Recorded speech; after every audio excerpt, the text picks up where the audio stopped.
हेर्न सक्नुहुनेछ मेरो डिबिटी लिङ्क छ हैन, आधार बेस लिङ्क।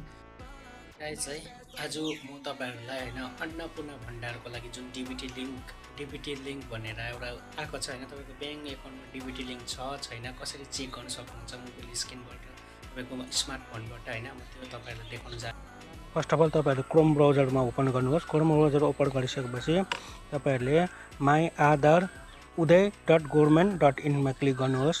त्यसपछि तपाई माई आधार उदयमा क्लिक गर्नुहोस्। यसमा क्लिक गरिसके पश्चात तपाईहरुको त्यहाँ हेर्न सक्नुहुनेछ यहाँ लगइन कोड मेसेज आउँछ, लगइन गर्नुहोस्। लगइनमा तपाईहरुको यहाँ आधार नम्बर लगाउनुहोस्। तपाईहरुको जुन रेजिस्टर्ड आधार नम्बर छ, तपाईहरुको जुन आधार नम्बर हुन्छ त्यो लगाउनुहोस्। त्यसपछि जे क्याप्चा लेखेको छ त्यसमा सेम लगाउनु होला। त्यो लगाएपछि सेन्ड ओटिपी गर्नुहोस्। तपाईहरुको रेजिस्टर्ड मोबाइल नम्बरमा ओटिपी आउनेछ। ओटिपी लगाइसके पश्चात तपाईले लगइन गर्नु होला।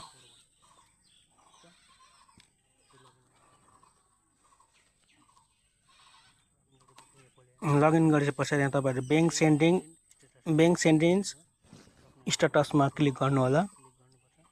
क्लिक गर्दाखेरि तपाईहरुको यहाँ देखाउन सक्नुहुन्छ मेरो यहाँ central bank of India active देखाउँदैछ। 9/5/2023 मै एक्टिभ भइसकेको छ। धन्यवाद। भिडियो राम्रो लाग्यो भने लाइक शेयर गरिदिनु होला।